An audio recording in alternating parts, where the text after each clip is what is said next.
ശാസ്ത്രീയ ഉപനിഷത്ത് പഠനം ക്ലാസ് 80.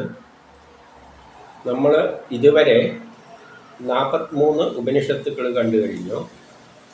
44ാമത്തെ ഉപനിഷത്തായിട്ട് കുണ്ഡികോപനിഷത്താണ് നോക്കുന്നത്. ഇത് ആത്മീയതയിലേക്ക് തിരിയുന്നവർക്കുള്ള ഒരു ഉപനിഷത്തായിട്ട് കാണാം. ഘട്ടം ഘട്ടമായിട്ടുള്ള കാര്യങ്ങൾ പറയുകയാണ്. ആത്മീയതയിലേക്ക് തിരിയുന്നതല്ല, അവർക്ക് മാത്രമല്ല, പൊതുവെ എല്ലാവർക്കും അതിനെപ്പറ്റിയുള്ള ഒരു ഐഡിയ കിട്ടുന്ന ഒരു ഉപനിഷത്താണ്. നമുക്ക് എന്താണ് പറയുന്നതെന്ന് നോക്കാം. ഇത് പിന്നെ 1ാം ഭാഗമായിട്ട് കണ്ടാൽ മതി. എന്താണ് പറയുന്നതെന്ന് നോക്കാം. ഹരി ഓം. കുണ്ഡലികോ ഉപനിഷത്ത്. ഹരി ഓം. ബ്രഹ്മചര്യാശ്രമേ ക്ഷീണേ ഗുരുശുശ്രൂഷണേ രത വേദാനധീത്യാനുജ്ഞാത ഉച്യതേ ഗുരുണാശ്രമേ ദാരമാഹൃത്യ സദൃശമഗ്നിമാധായ ശക്തിത ഭ്രാമീമിഷ്ടിം യജേത്താസാമഹോരാത്രേണ നിർവപേത് സംവിഭജ്യ സുദാനർത്ഥേ ഗ്രാമ്യകാമാൻ വിസൃജ്യ ച സഞ്ചരൻ വനമാർഗേണ ശുചൗ ദേശേ പരിഭ്രമൻ വായുഭക്ഷോംബുഭക്ഷോ വാ വിഹിതൈ കന്ദമൂലകൈ സ്വശരീരേ സമാപ്യാധാ പൃഥിവ്യാം നാശ്രുപാതയേത് സഹതേനൈവ പുരുഷ കഥം സന്യസ്ത ഉച്യതേ സ നാമധേയോ യസ്മിൻസ്തോ കഥം സന്യസ്ത ഉച്യതേ. വേദപഠന ശേഷം അഥവാ ബ്രഹ്മചര്യാശ്രമം കഴിഞ്ഞ ശേഷം ഗുരുവിൽ നിന്ന് അനുവാദം കിട്ടി അവിടം വിട്ടുപോയവനെ ആശ്രമി എന്ന് പറയുന്നു. അവൻ തനിക്കിണങ്ങിയ കന്യകയെ വിവാഹം കഴിച്ച് അഗ്നാധാനം ചെയ്ത് ബ്രഹ്മയജ്ഞത്തിൽ മുഴുകുക എന്നാണ് ഗൃഹസ്ഥാശ്രമിയുടെ ധർമ്മം. അതിനുശേഷം പുത്രന്മാർക്ക് ധനമെല്ലാം വീതിച്ചു നൽകി നാട്ടുകാര്യങ്ങളടക്കം അവരെ ഏൽപ്പിച്ച് വനത്തിലേക്ക് പോകുക. അവിടെ പരിശുദ്ധമായ സ്ഥാനത്ത് സഞ്ചരിക്കുക. വായു ഭക്ഷകനായോ കിഴങ്ങും കായും തിന്നോ ശരീരം സംരക്ഷിക്കുക. എത്ര പ്രയാസമുണ്ടായാലും കണ്ണുനീർ പൊഴിക്കരുത്. ഇത്രയും ചെയ്തതുകൊണ്ട് സന്യാസിയായില്ല. ഇത് സാമാന്യ നിയമമാണ്. സന്യാസം ഇതിലും ഉപരിയാണ്.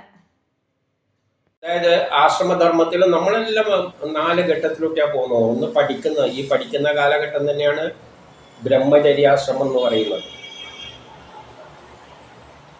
വേദപഠനമോ, അപ്പോൾ വേദപഠനമോ ബ്രഹ്മചര്യാശ്രമോ കഴിഞ്ഞ ശേഷം, അതായത് പഠിച്ചു കഴിഞ്ഞതിൻ്റെ ശേഷം, വേദപഠനം എന്ന് പറഞ്ഞാൽ വേദത്തിലെ സയൻസ് തന്നെയാണ് നമ്മൾ കണ്ടുകൊണ്ടിരിക്കുകയാണ്. വേദത്തിലെ കംപ്ലീറ്റ് ഈ പ്രപഞ്ചത്തിലെ എല്ലാ ശാസ്ത്ര രഹസ്യങ്ങളുമാണ് ഉള്ളത്. അപ്പോൾ അതെല്ലാം പഠനം കഴിഞ്ഞതിൻ്റെ ശേഷം ഗുരുവിൽ നിന്ന് അനുവാദം വാങ്ങിയിട്ട് പോകണം. കാരണം ഗുരുവാണ് തീരുമാനിക്കുന്നത് എൻ്റെ പഠിപ്പ് പൂർത്തിയായോ ഇല്ലയോ എന്നുള്ളതല്ല. ഇപ്പോഴും യൂണിവേഴ്സിറ്റി തന്നെയാണ് അങ്ങനെ തീരുമാനിക്കുന്നത്. പഠിക്കാൻ കഴിവുള്ളവനാണെങ്കിൽ നല്ല മാർക്ക് കൊടുത്തിട്ടുണ്ട്, എന്നിട്ട് അടിയിലെ സർട്ടിഫിക്കറ്റിൽ അടിച്ചു വെക്കുകയും ചെയ്യും ഹയർ സ്റ്റഡീസിന് യോഗ്യനാണ് എന്നെല്ലാം പറഞ്ഞുകൊണ്ട്. ചിലവർക്ക് സർട്ടിഫിക്കറ്റ് കൊടുത്തു കഴിഞ്ഞാൽ പിന്നെ അങ്ങോട്ട് പോകാൻ പറ്റില്ല. തോറ്റ സർട്ടിഫിക്കറ്റ് എന്തെങ്കിലും ആയിരിക്കും കൊടുക്കുക. അപ്പോൾ ഇന്ന് യൂണിവേഴ്സിറ്റിയുടെ അനുമതിയോട് കൂടി തന്നെ പഠിക്കാൻ പറ്റും. ഹയർ സ്റ്റഡീസിന് പോകണമെങ്കിൽ അതിൻ്റെ അകത്ത് അടിച്ചു വെക്കണം, അല്ലെങ്കിൽ പറ്റില്ല. അപ്പോൾ ഇവിടെ ഗുരുവാണെല്ലാം ചെയ്യുന്നത് കൊണ്ട് ഗുരുവിൽ നിന്നും അനുവാദം കിട്ടിയ ശേഷം അവിടം വിട്ടു പോകുന്നവനെയാണ് ആശ്രമി എന്ന് പറയുന്നത്. പിന്നെ അവൻ ഗൃഹസ്ഥാശ്രമത്തിലേക്ക് ഇറക്കിയാണ്. അപ്പം തനിക്ക് ഇഷ്ടപ്പെട്ട ഒരു കന്യകയെ വിവാഹം കഴിച്ച് അഗ്നി ഉപയോഗിച്ച് എല്ലാ കാര്യങ്ങളും ചെയ്ത് അഗ്നി ഉപയോഗിച്ച് ചെയ്യുക എന്ന് പറഞ്ഞാൽ പ്രാക്ടിക്കലായിട്ട് പഠിച്ചത് നമ്മൾ പ്രയോഗത്തിൽ വരുത്തുകയാണ്. അജ്ഞാധാനം ചെയ്യുക എന്ന് പറയുമ്പോൾ പഠിച്ചത് നമ്മൾ പ്രയോഗത്തിൽ വരുത്തുന്നത് ഊർജ്ജം ഉപയോഗിച്ചിട്ടേ പ്രയോഗം. ഒന്ന് കളക്കണ്ടിക്കലും ഊർജ്ജം വേണം. എന്ത് ചെയ്യണ്ടെങ്കിലും അഗ്നിയുടെ സഹായത്താലാണ് ചെയ്യുന്നത്. അപ്പം പിന്നെ അത് ഊർജം ഉപയോഗിച്ച് അഗ്നി ഉപയോഗിച്ച് നമ്മൾ എന്തിലേക്ക് പോവുകയാണ്? കുടുംബം പോറ്റാൻ വേണ്ടിയിട്ടും കൂടിയാണ്, കർമ്മം ചെയ്യാൻ വേണ്ടി ഇറങ്ങുകയാണ്, ജോലിക്ക് ഇറങ്ങുന്നത്. ഇന്നത്തെ ഭാഷയിൽ പറഞ്ഞാൽ ജോലി തേടി നടക്കുകയാണ്. ജോലി കിട്ടുന്ന ജോലി എടുത്തിട്ട് ബ്രഹ്മയജ്ഞത്തിൽ മുഴുകുക എന്നതിന് ബ്രഹ്മയജ്ഞത്തിലാണ് മുഴുകുന്നത്. ബ്രഹ്മയജ്ഞം എന്ന് പറയുമ്പോൾ ബ്രഹ്മാവ് അല്ലെ ബ്രഹ്മം ഒരു ലോകമുണ്ടായിട്ട് അതിലെ ഘട്ടം ഘട്ടമായി പുരോഗതിയിലേക്ക് നയിച്ചുകൊണ്ടിരിക്കുകയാണ്. അതിന് പുരോഗമിക്കാൻ വേണ്ടിയിട്ടാണ് മനുഷ്യനെ എല്ലാം സൃഷ്ടിച്ചിരിക്കുന്നത്. മനുഷ്യരിലൂടെയാണ് പിന്നത്തെ പുരോഗതിയെല്ലാം കൃതയുഗം തേതായുഗം എന്നെല്ലാം പറഞ്ഞുകൊണ്ട് ഉണ്ടാക്കുന്നത്. അപ്പോൾ അതിനുവേണ്ടി ആ ബ്രഹ്മം തന്നെയാണ് സൃഷ്ടിച്ചത്. ബ്രഹ്മമാണ് പ്രപഞ്ചമായി മാറിയത്. ബ്രഹ്മം തന്നെയാണ് നമ്മളെ സൃഷ്ടിച്ചിരിക്കുന്നത്. അപ്പം നമ്മൾ ഏത് യജ്ഞത്തിലാണ് മുഴുകേണ്ടത്? ബ്രഹ്മയജ്ഞത്തിൽ മുഴുകണം. അപ്പം അഗ്നി ഉപയോഗിച്ചിട്ട് ബ്രഹ്മയജ്ഞത്തിൽ മുഴുകി കുടുംബവും കല്യാണം എല്ലാം കഴിക്കുകയും വേണം. കാരണം പുതിയ തലമുറ വേണം. അതും പ്രകൃതി കാലത്തിന് ആവശ്യമാണ്. കാരണം നാളെ ജോലി ഏൽപ്പിക്കണ്ടെങ്കിൽ അനുയോജിച്ച കുട്ടികളെ വേണം. ഇങ്ങനെ ബ്രഹ്മയജ്ഞത്തിൽ മുഴുകുക എന്നതാണ് ഗൃഹസ്ഥാശ്രമിയുടെ ധർമ്മം. ബ്രഹ്മയജ്ഞത്തിൽ മുഴുകുക, അതായത് നമ്മൾ എന്തിനു വേണ്ടിയാണോ സൃഷ്ടിച്ചത്, നമ്മളെ സൃഷ്ടിക്ക് മുന്നിൽ ഒരു കർമ്മം ചെയ്യാനുള്ള ഉദ്ദേശത്തോടു കൂടി തന്നെയാണ് സൃഷ്ടിച്ചിരിക്കുന്നത്. ജനിക്കുമ്പോൾ തന്നെ ചെവിയിൽ പറഞ്ഞു തരുന്നുണ്ടെന്ന് പറഞ്ഞിട്ടാണ് ഉപനിഷത്തിന് പണ്ട് നമ്മൾ കണ്ടത്. ജനിക്കുമ്പോൾ തന്നെ പറഞ്ഞു തരും, നീ എന്തായാലും ജോലിയാണ് ചെയ്യേണ്ടത്, നമ്മളെ ധർമ്മങ്ങൾ എന്തെല്ലാം. അപ്പോൾ ആ ഇതെല്ലാം ചെയ്ത് ഗൃഹസ്ഥാശ്രമിയുടെ ധർമ്മം അപ്പോൾ ഏതെല്ലാമാണ്? വിവാഹം കഴിക്കുക, പിന്നെ ജോലി പഠിച്ചതെല്ലാം പ്രയോഗത്തിൽ വരുത്തുക, അതിനെ അഗ്നി ഉപയോഗിച്ചുകൊണ്ട്. ആർക്ക് വേണ്ടിയാണ് ചെയ്യുന്നത്? ബ്രഹ്മത്തിന് വേണ്ടി. ബ്രഹ്മമാണ് നമ്മളെ സൃഷ്ടിച്ചത്, ലോക പുരോഗതിക്കായിട്ടാണ് സൃഷ്ടിച്ചത്. ആ കർമ്മത്തിലെ പങ്കെടുക്കാൻ വേണ്ടിയാണ്, സുന്ദരമായ ഒരു ലോകമുണ്ടാക്കാൻ വേണ്ടിയാണ്. 4 യുഗങ്ങളിലൂടെ അതിൽ നമ്മൾ യജ്ഞത്തിൽ ഏർപ്പെടണം. അത് കഴിയുമ്പോൾ ആ ഘട്ടവും കഴിഞ്ഞു, ഗൃഹസ്ഥാശ്രമം കഴിഞ്ഞു. അപ്പോഴേക്കും പിള്ളേരെല്ലാം എന്തായിട്ടുണ്ടാവും? വലുതായിട്ടുണ്ടാവും. അവർ പ്രായപൂർത്തിയായി. അവർ അവരുടേതായ ലോകം പുരോഗമിക്കുകയാണ്. പിന്നെ നമ്മളെ കൊണ്ട് ജയിപ്പിക്കാനൊന്നും പറ്റില്ല. പിന്നെ പുതിയ തലമുറയാണ് ലോകത്തെ മുന്നോട്ടേക്ക് നയിക്കുന്നത്. അപ്പോൾ എന്ത് വേണം? അതിനുശേഷം പുത്രന്മാർക്ക് ധനമെല്ലാം വീതിച്ചു നൽകി. ഇപ്പം നമ്മളെ കൈമേൽ എന്തെങ്കിലും ഉണ്ടെങ്കിൽ അതെല്ലാം പുത്രന്മാർക്ക് കൊടുത്തേക്കണം, വീതിച്ചു നൽകണം. പിന്നെ അവർ നോക്കട്ടെ. എന്നിട്ടോ നാട്ടുകാര്യങ്ങൾ അടക്കം അവരെ ഏൽപ്പിച്ച് എന്തെങ്കിലും കർമ്മങ്ങളെല്ലാം ചെയ്തു തീർക്കാനുണ്ടോ അതെല്ലാം അവരെ ഏൽപ്പിച്ച് മക്കളെ ഏൽപ്പിച്ചിട്ട് വനത്തിലേക്ക് പോവുക. വനത്തിലേക്ക് പോകുക എന്ന് പറഞ്ഞാൽ പറ്റുമെങ്കിൽ വനത്തിലേക്ക് പോവുക, അത് തന്നെയാണ് നല്ലത്. അല്ലെങ്കിൽ ഇതെന്നെല്ലാം മാറി നിന്നുകൊണ്ട് പിന്നെ ഈ കാര്യത്തിലൊന്നും തലയിടാതെ മാറി നിന്നുകൊണ്ട് പോവുക, അതാണ് വനത്തിലേക്ക് പോവുക. അവിടെ പരിശുദ്ധമായ സ്ഥാനത്ത് സഞ്ചരിക്കുക. എന്നിട്ട് ശുദ്ധമായ സ്ഥാനത്ത് സഞ്ചരിക്കുക എന്ന് പറയുമ്പം വനത്തിൽ പോകുമ്പോൾ വല്ല ജീവികളും അതും ഇതുമെല്ലാം ഉണ്ടാവും. അവിടെ സേഫായ സ്ഥലത്ത് തന്നെ പോകണം. അല്ലാതെ കാട്ടു പോകാമെന്നുണ്ടെങ്കിൽ കയറിയാൽ വല്ല പുലിയും പിടിച്ചു നിന്നു. അതുകൊണ്ട് സേഫായ പരിശുദ്ധമായ സ്ഥാനത്ത് സഞ്ചരിക്കുമ്പോൾ നല്ല സ്ഥലത്ത് സഞ്ചരിക്കുക. അപ്പം ഈ ഘട്ടം എന്ന് പറയുന്നത് ഇതാണ് ശരിയായ നില. ഇതെന്തിനു വേണ്ടിയാണ് പറയുന്നത്? നമ്മുടെ തന്നെ ഉന്നതിക്ക് വേണ്ടിയാണ് പറയുന്നത്. എന്നിട്ടോ വായു ഭക്ഷണമായോ, വായു ഭക്ഷിച്ചിട്ട് കഴിഞ്ഞാൽ മതി. പിന്നെ നമ്മുടെ ശരീരത്തിൽ മസിലൊന്നും ഉണ്ടാക്കാനൊന്നും ഇല്ല. വയസ്സായ പിന്നെ തിന്നുന്നത് എന്തിനാ? പ്രോട്ടീനെല്ലാം എന്തിനാണ്? അത് കഴിഞ്ഞ് കഴിഞ്ഞാൽ പിന്നെ ശരീരം നിലനിർത്താൻ ഉള്ളതിനെ മെയിൻറ്റെയിൻ ചെയ്യാൻ വേണ്ടിയുള്ളതേ വേണ്ടു. അല്ലാതെ മസിൽ വെക്കാനും ശരീരം വളരാനോ ഒന്നും ഭക്ഷണമൊന്നും ആവശ്യമില്ല. അതുകൊണ്ട് വായു ഭക്ഷണം തന്നെ അധികം. കിഴങ്ങും കായും തിന്നോ. കാട്ടിലാകുമ്പോൾ കിഴങ്ങോ എന്തെങ്കിലും മാന്തിയാ തിന്നാൻ കിട്ടുക, അതെല്ലാം ധാരാളമാണ്. പറ്റിയത് അത് തന്നെയാണ്. കിഴങ്ങും കായും തിന്നോ, ശരീരം സംരക്ഷിക്കുക. ശരീരം സംരക്ഷിക്കണം. എത്ര പ്രയാസമുണ്ടായാലും കണ്ണുനീർ പൊഴിക്കരുത്. എത്ര പ്രയാസങ്ങൾ ജീവിതത്തിലുണ്ടായാലും കണ്ണുനീര് വരരുത്. കാരണം അത് നോക്കരുത്. നമ്മളെ മനസ്സിനെ നിയന്ത്രിക്കണം. നമ്മളെ കാലം കഴിഞ്ഞു. ഇനിയുള്ളത് പിന്നെ കണ്ണീര് പൊഴിക്കുന്ന എന്തിന്? പ്രയാസങ്ങളെല്ലാം ഉണ്ടെങ്കിൽ അതെല്ലാം തരണം ചെയ്യാൻ പഠിക്കണം. ഇത്രയും ചെയ്തത് കൊണ്ട് സന്യാസിയാകില്ല. ഇത്രയും ചെയ്തത് കൊണ്ട് പിന്നത്തേത് ആശ്രമമാണ്. വാനപ്രസ്ഥം കഴിഞ്ഞാൽ സന്യാസത്തിലെ. ഇത് ചെയ്തുകൊണ്ടൊന്നും സന്യാസിയാകാൻ പോകുന്നില്ല. ഇതെല്ലാവർക്കും ഉള്ളതാണ്. ഇത് സാമാന്യ നിയമമാണ്, എല്ലാവർക്കും ഉള്ള നിയമമാണ്. പ്രായപൂർത്തിയായി കഴിഞ്ഞാൽ ഇട്ടെറിഞ്ഞ് വേറെ എവിടെയെങ്കിലും പോയിക്കൊള്ളുക. അല്ലെങ്കിൽ അതാണ് സുരക്ഷിതമായ വഴി.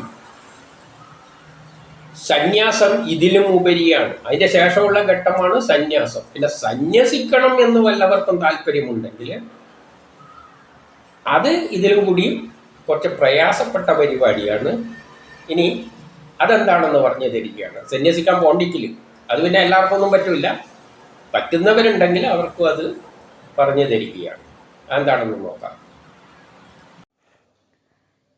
തസ്മാത് ഫലവിശുദ്ധാംഗീ സന്യാസം സംഹിതാത്മനാം അഗ്നിവർണം വിനിഷ്ക്രമ്യ വാനപ്രസ്ഥം പ്രപദ്യത്തെ ലോകവത് ഭാര്യയാസക്തോ വനം ഗച്ഛതി സംയത സംതൃക്ത്വാ സംസൃതിസുഖമുനുതിഷ്ഠതി കിം മുധാ കിം വാ ദുഃഖമനുസ്മൃത്യ ഭോഗാംസ്ത്യജനി ചോച്ഛ്രിതാൻ ഗർഭവാസഭയാദ്ഭേദാ ശീതോഷ്ണാഭ്യാം തഥൈവ ച ഗുഹ്യം പ്രവേഷ്ടുമിച്ഛാമി പരം പദമനാമയം ഇതി സംന്യസ്യാഗ്രിമഃ പുനരാവർത്തനം യന്മൃത്യുജയമാവഹാമീതി. സന്യാസത്തിലേക്ക് നീങ്ങുവാൻ ഫലേച്ഛ കൂടാതെ അഗ്നിയെയും വർണ്ണത്തെയും ത്യജിച്ച് വാനപ്രസ്ഥാശ്രമം സ്വീകരിക്കണം. സ്ത്രീസുഖം, ലോകസുഖം ഇവ വെടിഞ്ഞ്, അല്ലെങ്കിൽ ഗർഭശീതോഷ്ണ ക്ലേശങ്ങൾ ഭയന്ന് കാട്ടിൽ കഴിഞ്ഞതുകൊണ്ടായില്ല. ഗൃഹം വെടിയുന്നത് പരമപ്രാപ്തിക്കാകണം. പുനർജന്മാദി ദുഃഖങ്ങളിൽ നിന്നും മുക്തി ലഭിക്കാൻ ജ്ഞാനി മൃത്യുഞ്ജയമായ പരബ്രഹ്മത്തെ ആശ്രയിക്കണം. സന്യാസത്തിലേക്ക് നീങ്ങുവാനാണെങ്കിൽ ഫലേച്ഛ കൂടാതെ പിന്നെ ഒന്നും പ്രതീക്ഷിക്കരുത്.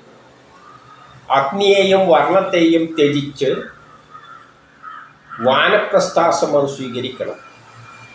പിന്നെയുള്ളത് അഗ്നിയെല്ലാം ഉപേക്ഷിക്കണം. പിന്നെ അഗ്നി ഉപയോഗിച്ച് ഊർജം ഉപയോഗിച്ചിട്ടുള്ള ഒരു പരിപാടിയും വേണ്ട. പലതും ചുട്ട് നിന്ന് കളയാവുന്ന ആ പരിപാടി ഒന്നും വേണ്ട. അതെല്ലാം അങ്ങ് കളഞ്ഞേക്കണം. വാനപ്രസ്ഥത്തിൽ വേണ്ടി കായും പഴങ്ങൾ ഫലങ്ങൾ എന്നെല്ലാം പറയുമ്പോൾ വേണമെങ്കിൽ ചുട്ട് തിന്നാം. പക്ഷേ സന്യാസത്തിലേക്ക് കടന്നു കഴിഞ്ഞാൽ അഗ്നിയെയും ഉപേക്ഷിക്കണം. സ്ത്രീസുഖം, ലോകസുഖം ഇവ വെടിഞ്ഞ് അത് വെടിഞ്ഞിട്ട് തന്നെയാണല്ലോ പോകുന്നത്. പക്ഷെ എടുത്തു പറയുകയാണ്. അല്ലെങ്കിൽ ഗർഭശീതോഷ്ണ ക്ലേശങ്ങൾ ഭയന്ന് കാട്ടിൽ കഴിഞ്ഞതുകൊണ്ടായില്ല. അതായത് സ്ത്രീസുഖവും വെടിഞ്ഞ് ലോകസുഖമെല്ലാം വെടിഞ്ഞിട്ട്, അല്ലെങ്കിൽ ശീതോഷ്ണങ്ങളെല്ലാം ഭയന്നിട്ട് കാട്ടിൽ എവിടെയെങ്കിലും പോയി കളയുന്നത് കൊണ്ടൊന്നും കാര്യമായില്ല. അതുകൊണ്ടൊന്നും സന്യാസിയാകാൻ പോകുന്നില്ല. ഗൃഹം വെടിയുന്നത് പരമപ്രാപ്തിക്കാകണം. നമ്മളെല്ലാം വീട് വെടിയുന്നത് എന്ത് ലക്ഷ്യം വെച്ചായിരിക്കണം? എനിക്കിനി ജീവിതം വേണ്ട, ഈ ഭൗതിക ജീവിതം വേണ്ട, എനിക്ക് ബ്രഹ്മത്തിൽ പോയി ലയിച്ചാൽ മതി. ആ ഒരു ചിന്ത വെച്ചിട്ട് നീങ്ങുന്നവനെ സന്യാസത്തിൽ പോകാൻ പറ്റുള്ളൂ. മറ്റേത് ത്യജിച്ചിട്ട് എല്ലാവർക്കും ഉള്ള സാമാന്യ നിയമമാണ്. ഒരു പ്രായം കഴിഞ്ഞ് കഴിഞ്ഞാൽ വിട്ടെറിഞ്ഞ് പോയിക്കൊള്ളുക. അത് തന്നെയാണ് നല്ലത്. അത് കഴിഞ്ഞ് അതല്ലാതെ അതും വിട്ട് ഈ ജീവിതം എടുത്തിട്ടൊന്നുമല്ല, പിന്നെയും പുനർജനിക്കും. പക്ഷേ ജീവിതം വെടിയണ്ടിക്കൽ ജീവിതം എടുത്തെങ്കിൽ ഇനി ഇന്നത്തെ ജീവിതം എനിക്ക് പുനർജന്മമേ വേണ്ട എന്ന ചിന്താഗതി ഉള്ളവനാണെങ്കിൽ അവനെന്ത് ചെയ്യാം? ബ്രഹ്മസാക്ഷാത്കാരം ലക്ഷ്യം വെച്ച് നീങ്ങണം. അല്ലാത്തവർ മരിക്കുന്നവരെ അങ്ങ് കഴിഞ്ഞുകൂടുക. പുനർജന്മാദി ദുഃഖങ്ങളിൽ നിന്നും മുക്തി ലഭിക്കാൻ, അതായത് ഇനി എനിക്ക് ഈ ജന്മം വേണ്ട, ഇത് വിരക്തി വന്നിട്ടൊന്നുമല്ല പോകുന്നത്. നല്ല നിലയിൽ നിന്നിട്ട് തന്നെയാണ് ഒരു പ്രായമാകുമ്പോൾ മക്കളെല്ലാം വലുതാകുമ്പോൾ അവർക്ക് വിട്ടുകൊടുത്തിട്ട് പോകാൻ പറഞ്ഞതാണ്. എല്ലാവർക്കും ഉള്ള നിയമങ്ങളാണ്. പക്ഷേ അതിലൊക്കെ ഭയങ്കര എല്ലാവർക്കും ഉള്ളത് തന്നെയാണ്. ഒരു കാട്ടിലോ ഒറ്റക്കങ്ങ് ഇനിയുള്ള ജീവിതം കഴിഞ്ഞു കൂട്ടുന്നത്. വേദങ്ങൾ ഒരിക്കലും നമുക്ക് ഭയം തോന്നും. അയ്യോ ഇനിയിപ്പോൾ ഒറ്റക്കായി പോയി കഴിഞ്ഞാൽ എനിക്ക് രോഗം വന്നു കഴിഞ്ഞാൽ എന്താണ് എന്നുള്ളൊരു ഭയമെല്ലാം ഉണ്ടാവും. പക്ഷെ ഒന്നാലോചിക്കുക, ജനിക്കുമ്പോൾ നമ്മളൊന്നും അറിയുന്നില്ല, അതുപോലെ മരിക്കുന്നതും നമ്മളൊന്നും അറിയുന്നില്ല. നമുക്ക് എന്തെങ്കിലും ഒരു അസുഖം വന്നു കഴിഞ്ഞാൽ പിന്നെ നമ്മളെ ബോധം കെടുകയാണ്. നമ്മളൊന്നും അറിയുന്നില്ല. ഈ നോക്കി നിൽക്കുന്നവർക്കാണ് പ്രശ്നം. നമുക്കൊന്നും അറിയില്ല. ഇപ്പം ചില കാലമൊക്കെ വലിയ ആക്സിഡൻറ്റുകൾ നടന്നു കഴിഞ്ഞാൽ കുറേയെല്ലാം ബോധമെല്ലാം തെളിയുമ്പോൾ ഞാനിപ്പോൾ എവിടെ ഇരിക്കുന്നു എന്ന് ചോദിക്കും. അവനൊന്നും അറിയുന്നില്ല. പിന്നെ നാട്ടുകാർക്കാണ് പാട് മുഴുവൻ. അതുകൊണ്ട് മരണം എന്നത് ഭയക്കേണ്ട ഒരു കാര്യമേ ഇല്ല. ഈ ആകാശത്തിലെ പക്ഷികളെല്ലാം എത്രയോ മരിക്കുന്നത് നമ്മൾ അറിയുന്ന പോലും ഇല്ല. അതുപോലെ തന്നെ നമ്മളെ അവസ്ഥ. സമയത്തുമ്പോൾ ശ്വാസം അങ്ങ് പോകും. നമ്മൾ കഷ്ടപ്പെടുന്നത് രോഗം കൊണ്ടാണ്. രോഗം ഇപ്പോൾ ഒരു പനിയെല്ലാം പിടിച്ചാലുള്ള കഷ്ടപ്പാടെല്ലാം ഉണ്ടല്ലോ, അത് കഷ്ടപ്പെടുന്നത് മരണം കൊണ്ടുള്ള കഷ്ടപ്പാടല്ല. മരണം സുഖപ്രദമാണ്. മരിക്കുന്ന സമയം വളരെ സുഖമാണ്. ചിലപ്പം ബോധം പോലും ഉണ്ടാവില്ല. 2-3 ദിവസം ബോധമില്ലാതെ കിടന്നിട്ടാണ് മരിക്കുന്നത്. അപ്പം മരണം എന്നത് അത്ര ഭയമുള്ള സംഗതി, ഭയക്കേണ്ട കാര്യമല്ല. അത് ജനന പോലെ തന്നെ നിസ്സാരമാണ് മരണം. പക്ഷെ കഷ്ടപ്പാട് രോഗം വന്നാൽ, പക്ഷെ രോഗം വന്നാൽ ഒന്ന് നമ്മൾ മനസ്സിലാക്കണം, നമ്മളെ ശരീരത്തിന് എന്തെങ്കിലും പ്രശ്നം ഉണ്ടായാൽ നമ്മളെ നമ്മൾ അതിനെന്തെങ്കിലും ഇപ്പോൾ ഒരു മുറിവുണ്ടെങ്കിൽ എവിടെയെങ്കിലും ചെന്ന് ഒന്ന് തുന്നിക്കെട്ടാനുള്ള വേണ്ടിയിട്ടാണ് ഈ ബോധം ഉണ്ടാക്കിയിട്ട് നമുക്ക് വേദന ഉണ്ടാക്കുന്നത്. നമ്മളെ അറിയിക്കുകയാണ് ഇങ്ങനെ ഒരു കുഴപ്പങ്ങൾ പറ്റുമെങ്കിൽ നീ പോയിട്ട് ഒന്ന് ശരിയാക്കി എടുക്കുന്നു. പക്ഷെ നമ്മളെ പരിധിയിൽ വരുന്ന വേദനയെക്കാട്ടിയും കൂടുതലാകുമ്പോൾ നമ്മളെ ബോധം അങ്ങ് പോകും. പിന്നെ നമുക്ക് ചെയ്യാം, ശരീരത്തിന് തന്നെ അറിയാം, ശരീരം നമ്മളെ ബുദ്ധിമുട്ടിക്കാനൊന്നും ആഗ്രഹിക്കുന്നില്ല. ഒരു പരിധിയിൽ നമുക്ക് സഹിക്കാൻ കഴിയാത്തതിനെക്കാട്ടി വേദന ഉണ്ടാകുമ്പോൾ ബോധം പോവും, നമ്മൾ അറിയില്ല. അതുകൊണ്ട് മരണം എന്നത് ഭയക്കേണ്ട കാര്യമല്ല. പക്ഷെ കാണുന്നവർക്ക് തോന്നും, കേട്ടോ അവിടെ കിടന്നിട്ട് ശ്വാസം വലിക്കുന്നു നോക്കിയാൽ. പക്ഷെ അവന് ബോധമില്ല, അവരൊന്നും അറിയുന്നുമില്ല. പ്രശ്നം മുഴുവൻ നോക്കി നിൽക്കുന്നവർക്കാണ്. ഇതെല്ലാം മനസ്സിൽ കണ്ടുകൊണ്ട് തന്നെയാണ് വേദം എന്ത് പറയുന്നത്, നിങ്ങൾ കാട്ടിൽ പോയിക്കോ, ഒരു പ്രശ്നവുമില്ല, കെട്ടുന്നീ കഴിച്ചിട്ട് അതിനുള്ള ജീവിതം കഴിച്ചു കഴിഞ്ഞാൽ മരണമെത്തുമ്പോൾ നമ്മളൊന്നും അറിയാൻ പോകുന്നില്ല. പിന്നെ വല്ലയിടത്തും വീണ് ചത്തു കഴിഞ്ഞാൽ ഇനി ഇതെല്ലാം ആരെടുത്ത് കുളിപ്പിക്കും, കൊണ്ടുപോയിട്ട് ഇങ്ങനെ ഇതാണ് ചെയ്യുന്നുള്ള ചിന്തയുള്ളവനാണെങ്കിൽ കാര്യമില്ല. കാരണം അത് ശരീരമാണെന്ന് വേദം പറഞ്ഞിട്ട്, വേദം പറയുന്നത് എന്താണ്, അത് ശരീരമാണ്, അത് വസ്ത്രത്തിന്, പഴകിയ വസ്ത്രത്തിന് സമാനമാണ്. അതെവിടെയും കിടന്നോട്ടെ, അതിനെപ്പറ്റി ചിന്തിക്കണ്ട. മരണം നമ്മളെ സമയം കഴിയുമ്പോൾ അങ്ങ് മരിച്ചു. അത് പിന്നെ തടുത്തു വെക്കാൻ ഡോക്ടർമാർ വിചാരിച്ചാലും പറ്റില്ല, ഒരാൾ വിചാരിച്ചാലും പറ്റില്ല മരണത്തെ തടുക്കാൻ. ഡോക്ടർമാർ എന്ത് ചെയ്യാനാണ്? സീരിയസ് ആയിട്ട് കിടക്കുമ്പോൾ ഡോക്ടർമാർ ഇഞ്ചക്ഷനെല്ലാം കൊടുത്തിട്ട് നോക്കിയിരിക്കുക എപ്പോൾ കാറ്റ് പോകുമോ. അവർക്ക് പോലും പറയാൻ പറ്റില്ല എത്ര മിനിറ്റ് കൊണ്ട് കാറ്റ് പോകും. കാറ്റിന് പോകേണ്ട സമയം കാറ്റ് പോകും. ഇത്രയും പറയുന്നത് ആ തരത്തിലാണ് ഇവിടെ പറഞ്ഞിരിക്കുന്നത്. അപ്പം നമുക്ക് തോന്നി ഈ വേദം എന്തെന്ന് ഈ പറയുന്നത്, ഒറ്റക്ക് കാട്ടു പോവുക, ഇതെല്ലാം വേദം ശാസ്ത്രമാണ് പറയുന്നത്, സയൻസാണ്. ഒരു ചുക്കും സംഭവിക്കാൻ പോകുന്നില്ല, ധൈര്യത്തിലങ്ങ് പോകണം. മരണമെത്തുമ്പോൾ സുഖമായിട്ട് മരിച്ചോളും. പിന്നെ നമുക്ക് ഇന്നടുത്ത് തന്നെ പോയി കിടക്കണം. നല്ല വെച്ച് കഴിഞ്ഞാൽ എൻ്റെ ശരീരം പട്ടിയൊന്നും തിന്ന് കളയരുത്. നല്ല വെച്ച് കഴിഞ്ഞാൽ അതൊരു വല്ലാത്ത അവസ്ഥയാണ്. ഈ മരിച്ചു കഴിഞ്ഞാൽ പിന്നെ ഈ ശരീരം എന്തിനും അത് വേസ്റ്റ് തുണിമാരിയാണെന്നാണ് വേദം പറയുന്നത്. വേദം ശാസ്ത്രീയമായിട്ടാണ് പറയുന്നത്. ഇനി ഈ ശരീരമാണ് ഞാനെന്ന് പറഞ്ഞിരിക്കുന്നവർക്ക് ഇതൊന്നും പറഞ്ഞാൽ തലയിൽ കയറില്ല, അവർക്ക് ഭയവും ആയിരിക്കും. അപ്പോൾ ദുഃഖങ്ങളിൽ നിന്ന് മുക്തി ലഭിക്കുവാൻ ജ്ഞാനി മൃത്യുഞ്ജയമായ പരബ്രഹ്മത്തെ ആശ്രയിക്കും. അങ്ങനെയുള്ളവര് പരബ്രഹ്മത്തിൽ പിന്നെ പുനർജന്മമില്ല, പുനർമരണവുമില്ല. മൃത്യുഞ്ജയം എന്ന് പറഞ്ഞാൽ പിന്നെ മരണവുമില്ല, ജന്മമൊന്നുമില്ല, ബ്രഹ്മത്തിൽ ശാശ്വതമായ ശാന്തിയാണ്. അപ്പോൾ അത് ലഭിക്കും. ഇത് ഇനി സന്യാസിയാകുമ്പോഴുള്ള കുറച്ച് ഘട്ടങ്ങൾ, എങ്ങനെ സന്യാസി എങ്ങനെ പെരുമാറണം എന്നുള്ളതാണ് അടുത്തതിൽ പറയുന്നത്.